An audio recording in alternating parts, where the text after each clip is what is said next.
we can now all agree that the moral crimes committed here by Ryan Reynolds against Justin Baldoni have amounted to high treason.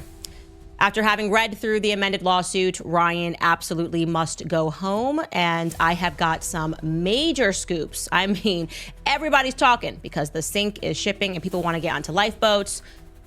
And I guess you've already met Mary Poppins, a.k.a. Dogpool. Careful where you put your hand. She's 90% G-spot, and she'll let you know it. We had such a responsibility to this audience to deliver something and to have the opportunity to deliver something for a passionate group of people. Yeah. Get ready for part 2 of Candace and Ryan Reynolds, guys. You guys really don't want to miss this one. All right, guys, so now I'm about to take you down the rabbit hole of what is really going on.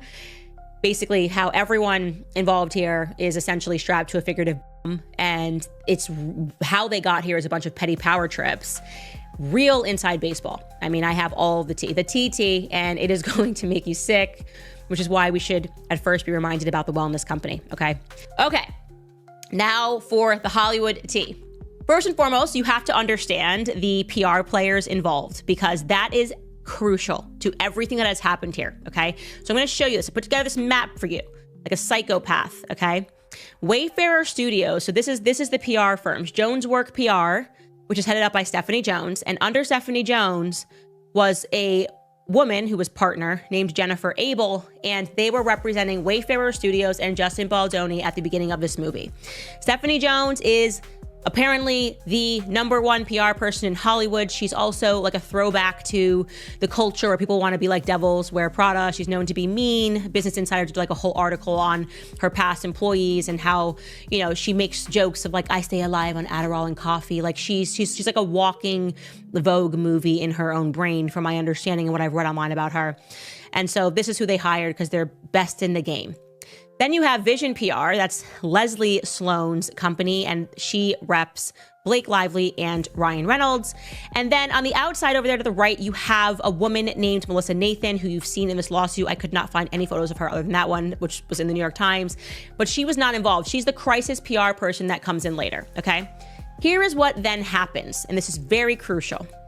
Jennifer Abel puts in her notice on July 10th of 2024, she tenders her resignation and says, Steph, I'm leaving you. And apparently you are not allowed to leave Stephanie Jones. You don't get out of there unscathed. And she just says, nothing personal. I'm not happy. They've released the emails.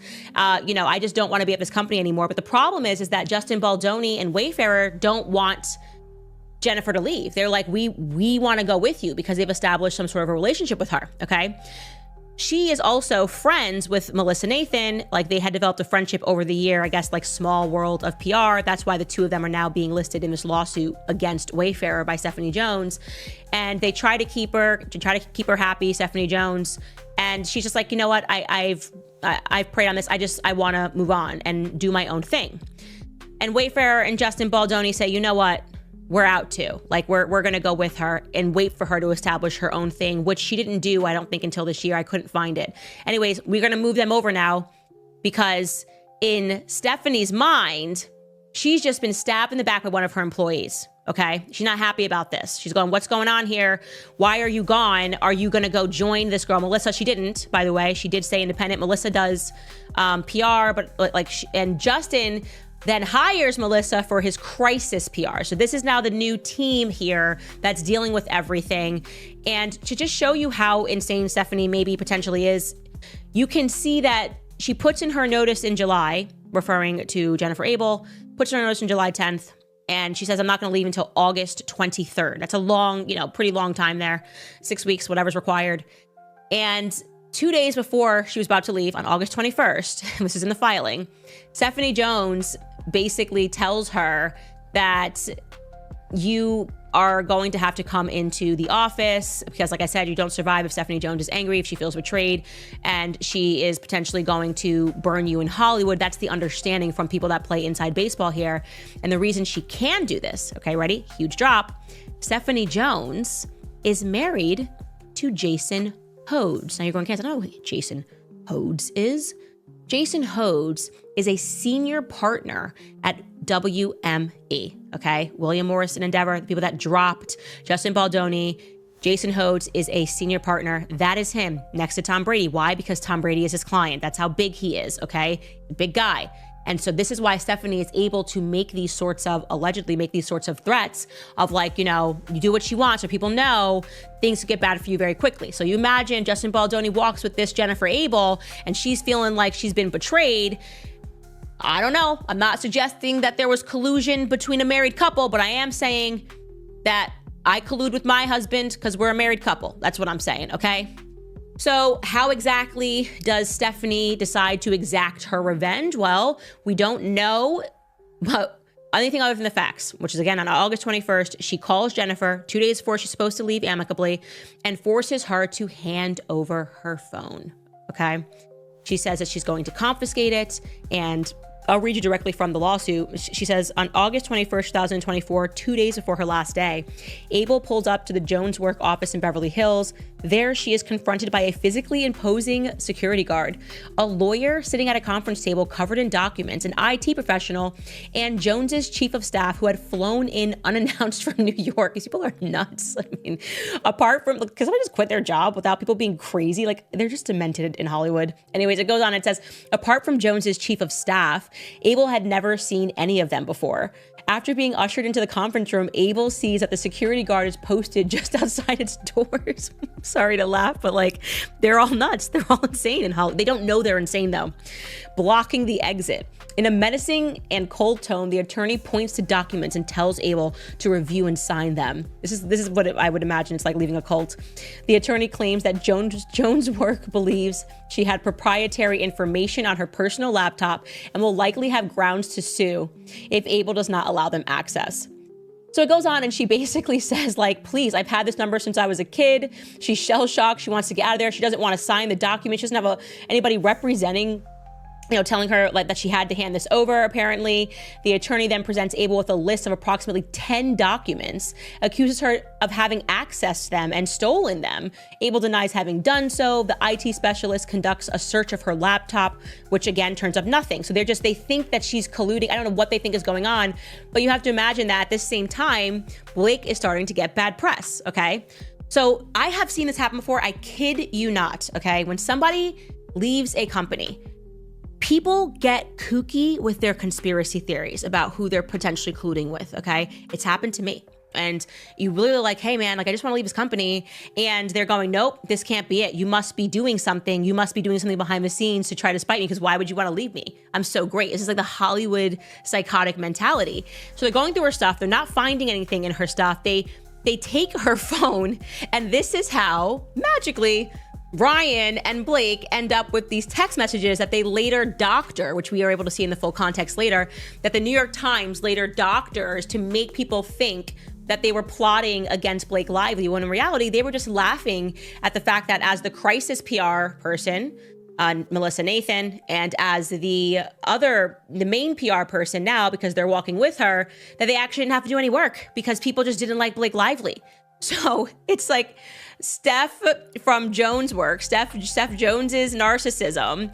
She can't see clearly, and she just thinks she's being plotted against. And she's had a rough year because there's a bunch of employees that are starting to speak about how awful she is behind the scenes. And then you couple that with Ryan and Blake's a narcissism, and you've got essentially Hollywood types that truly suffer from this God complex, okay? It's a God complex. Like, there's no way I'm not liked. There's no way anyone wants to leave me. It is so obvious that some people must be plotting behind the scenes. Like, Candace must be plotting with this person. They're crazy. They're just insane, okay?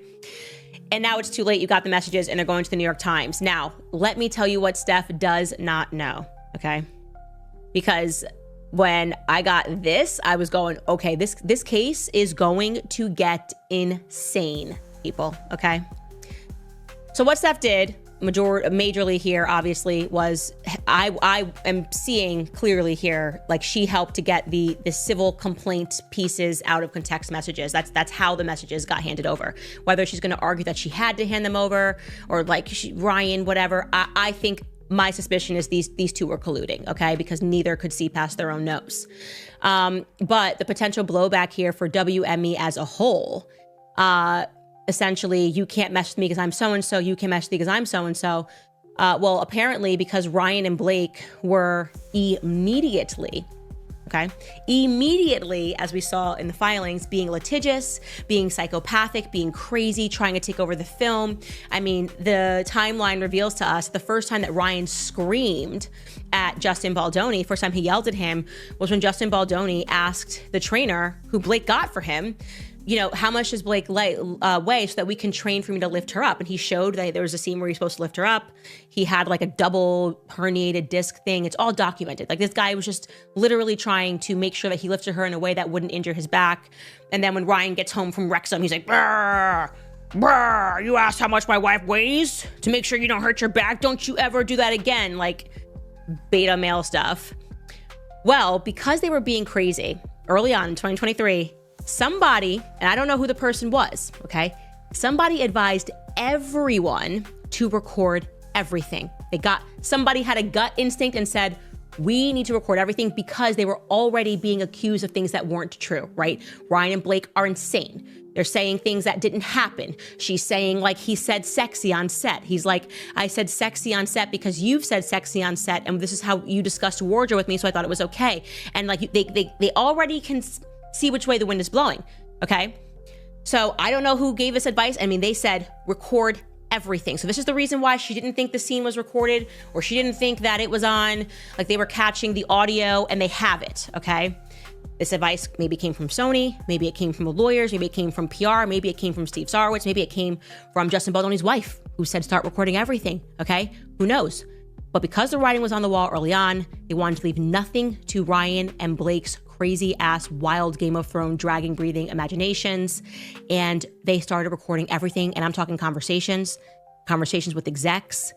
Everything is recorded. They made an early, we're dealing with an unhinged couple, so we need to cover our asses as a matter of basic safety decision, okay? And boy, oh boy, is that instinct, that early instinct that somebody had about to pay off. So this is like when the criminals are lying, saying the police officer beat them, but he didn't know that the police officer had the body cam on and the CCTV footage from up above, everything. And it's like, oh man, you got really caught cold lying about this one. This is one of these circumstances. Remember, New Jersey, which is where It Ends With Us was filmed, is a one-party record state, okay? So I don't know if you know this, every state has its own recording rules, which means that like I am in the state of Tennessee, we are one-party recording. So if someone calls me right now, I can record it for safety. Just like I'm just gonna record this conversation for safety. I don't know. And I do this, by the way, with journalists. When they call me, I record the conversation just for safety because I don't trust them. I'm not saying they're not gonna lie. I'm saying they are gonna lie. And so I record every conversation. So I have a record of it. So New Jersey is a one-party record state. And so this is a major oopsies. Because they're all like crabs in the barrel. They're all lying right now, thinking that their lawyers are going to be able to prove and dissuade the public, but there are like undeniable facts. And it's not just the fact that they captured her alleged assault on camera. It's everything. The lawsuit is about to get insane. The recordings are going to be slow. It's going to be painful drip now that everybody has published their lies. Just like I said, like they were shocked. They couldn't believe they had an audio recording of her alleged sexual harassment. And then now they're like trying to come up and change the public perception. A lot of that gonna happen. And I'm telling you, these WME execs, Stephanie, her husband, they're gonna be having some tough conversations because this is gonna blow back on them. And by the way, we're talking about an agency, this is gonna hurt them. I mean, like really hurt this agency because you don't wanna believe that execs at the very tippity top are being essentially threatened or bullied or coerced or extorted and by a couple like Ryan and Blake or like Taylor Swift, right? There are some conversations that were had. And I'm telling you, it's not going to be good for any of these people. Like this is not good for Endeavor. And it's all because Stephanie Jones was a little paranoid, okay? She was like, nobody, genuinely, Steph, if you're watching this, I genuinely don't like Blake Lively. Like I genuinely know, I've known she's a brat. Nobody's paying me to say this. No one's told me to say this. I think people really didn't like her during those premiere things, and there was no plot against you, okay? Come down from your high horse. The same for Blake and Ryan. There's no plot. You're genuinely this despicable and unlikable. Having read through the lawsuit, even more so. So if the next Deadpool movie fails, I want you to know no one's plotting. We just don't like you. I hope that clears things up for you. All right, so some more points. I just love the idea that everybody's recorded. I just love it. I love it. I want Sony execs. I want to hear it. I want to hear WME execs. I want to hear Steph. I want to hear everything. I want to hear it all. Okay. This is like, we're never going to give this opportunity to just really see inside of Hollywood in this way. You know what I'm saying? We're never going to be able to see it. So anyways, you should know, obviously, they went to court, the lawyers went to court, and they were representing their clients. So this was not an appearance from Blake Lively or from Ryan. And essentially, I'm just going to tell you, just sum up what happened. No gag order will be granted. Blake Lively moved to she had her lawyer speak out and say that she did not want to have to be deposed by Brian Friedman. Super weird, bratty request. Not going to play well in the press. Again, she has, I think, the worst PR team in the entire world. I think Stephanie Sloan PR has Leslie Sloan PR is terrible. I'm telling you, like the moves they're making here to paint her as a victim, it tells you that they're not up on culture. Like they don't know Me Too culture has moved away, and like trying to pretend you're being victimized by having to go to court over a lawsuit you filed because you don't like the lawyer is just dumb, really dumb stuff. My understanding, by the way, is Leslie Sloan has a leg in at Hollywood Reporter. So she gets articles leaked to the Hollywood Reporter and Page Six. Those are her peeps. I know all of their articles, but I'm blanking at the moment. I'll get a list for you and tell you like where their plugs are. But I think this woman has aged out. I think, and I don't even know how old she is. I'm just saying like she obviously doesn't understand. Like her finger's not on culture right now. So leaning further into this idea that she's a victim is not going to be good for your client. It's the exact opposite. Anyways, the judge did move because they argued back and forth, and she's like, well, the lawyers here basically were saying that Brian Friedman dropping the website was problematic. Brian Friedman came back and said everything I put on the website is public. We just made it easy for people to be able to find it. So the judge moved to adopt Rule 3.6, which is basically a warning to Brian Friedman, but it's not even a slap on the wrist. It's basically like, watch yourself, bro. So I don't think he's going to be doing any more interviews. That would be my guess based on what the judge said. If you follow the transcript there, the judge then scheduled a date in March, which he said interrogatories are due, which essentially is just written questions that each side can get the other side to answer in writing to establish the facts of the case, and they can't like walk back on that. Amazingly, Vision PR, so Leslie Sloan, again, hired Sigrid McCauley to represent them. Like, I'm telling you, they got to leave this PR firm, because her brand is feminism. And I'm not kidding. Sigrid McCauley represented all of the victims of Jeffrey Epstein. So it's like the fact that you're even, I don't know. I think it's utterly bonkers that they would try to be thinking of themselves, if they are, in terms of the victims of Jeffrey Epstein. I mean, totally nutty. But this is an actual quotation from the hearing today from Jeffrey Epstein victims lawyer, Sigrid McCauley. She said this, quote, "My client's female-run company shouldn't be subject to this."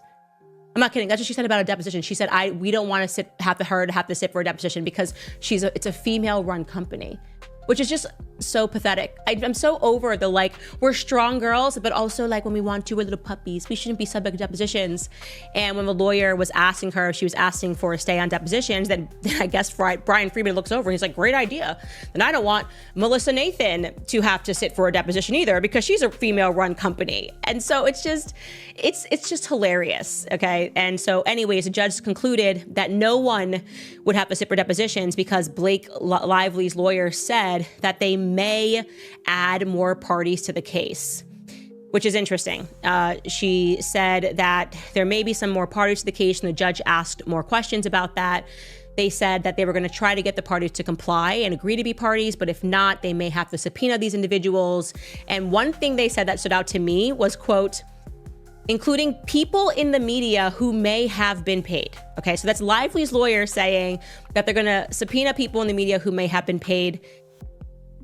I cannot believe that they still don't understand that no one is being paid and we just don't like them. Like, we're just like the mom sleuths, okay? We made time. We've got timelines. No one is over here getting paid from whoever you think we're getting paid from. But this is, I'm telling you, they are deep into their conspiracies. As I said, I have seen this before. Even in politics, I've seen this before. People just cannot perceive when they become that powerful that any person would do anything against them or not want to be with them. And they think people are constantly plotting their downfall. And so this shows you that they still have the mentality that what's happening now, which is the sleuths coming together and piecing together the story and people being angry by how bullied Justin Baldoni was. You notice, I'm not even bringing up Justin Baldoni. No one has brought up Justin Baldoni to me. They're basically like, he was just the puppy in the middle of this. It was like PR wars, angry people, A-list actors and actresses, and he was just easy to kick. There he is right there. Pull him up. Puppy, nice, so sweet. And all of these people are like, yep, we're A-list. Let's go around. What are we gonna do on Friday night? Let's go find some kittens to kick. Yeah, let's do it. And Justin Baldoni was there and they just did it. They were like, kicked him. They just threw him off of a roof. People who'd like throw kittens and see if they land on their feet. That was Justin Baldoni. And it looks like he's landing on his feet, by the way. Just gonna say that. But it's just interesting that they're going through this because they think they're hoping that they're gonna find something. And my instinct tells me that there's nothing there. That there is truly nothing there, and that the public reaction to Blake Lively was indeed authentic. Even Kirsten Flaw, the original reporter, whose interview got leaked during that time that went viral of Blake being really mean to her, she came out and gave a statement and said, no, nobody called me, nothing. She's like, I just saw people talking about her and I remembered this moment where she made me feel so small and I decided to just reshare it. But like, I was not a part of some smear campaign. And they just got it wrong. They just got it completely wrong. Another factoid, this came to me from a journalist. This is amazing. We were absolutely correct, so do not let people try to lie to you, that Taylor Swift's marketing person put that article in the Daily Mail, okay? That Taylor Swift's marketing person, as I accurately predicted, because I knew this, dating back to like Kanye West, that she's got some woman named Tree Payne, who we might have a picture of, this woman right here, who is very powerful as well. Neck and neck with Stephanie Jones, and she moved, and I think because of our episode the day before, to say that Taylor Swift was, used, which is crap in my opinion, and got that put in the Daily Mail. Now you may have seen that Page Six then had a rebuttal to that and was like, it's not true, they're still friends. That's Blake Lively's team. That's Sloan PR, allegedly. They're running Page Six and Daily Mail, Tree. So Taylor wants people to think she's not friends with Blake Lively. I don't know if it's true or not, but that's what her team wants the public to believe because they know it's going to get yucky. And if Tree is worth her pay, which I think she is, she's read through this lawsuit and she's just reading the writing on the wall, okay? We were also correct, my understanding in our assessment, that Blake and Ryan never intended to file a real lawsuit. They just wanted to do the CRD complaint because they thought it would be enough and the public would be swayed, and they truly thought they were smarter than the public. So they plotted, again, they got to get rid of this Leslie Sloan PR people because they suck. Because they were like, the public's not smart enough to know the difference between a civil rights complaint in the courts and an actual lawsuit. And it took like 3 hours before mommy sleuths on TikTok were like, this is not a real lawsuit. I mean, like, literally, I saw threads about it in a blink of an eye. And so this is the problem with these Hollywood types. They think they're so much smarter than us and that we can't get to the bottom of anything. And if we do figure something out, it's because we're getting paid, which is ridiculous. And so I am obviously not going to let go of this lawsuit at all. And there apparently are more lawsuits coming. I'm hearing there are more lawsuits coming, and we're going to see what those have to do with. Hollywood Reporter. Again, Hollywood Reporter is basically working for Ryan Reynolds and Blake Lively. I don't know what articles they're doing, but I'm learning that that's the plug for the Leslie Sloan PR. I'm trying to understand all of the PR wars because they matter. Tell me what you think, guys. Do you agree with this?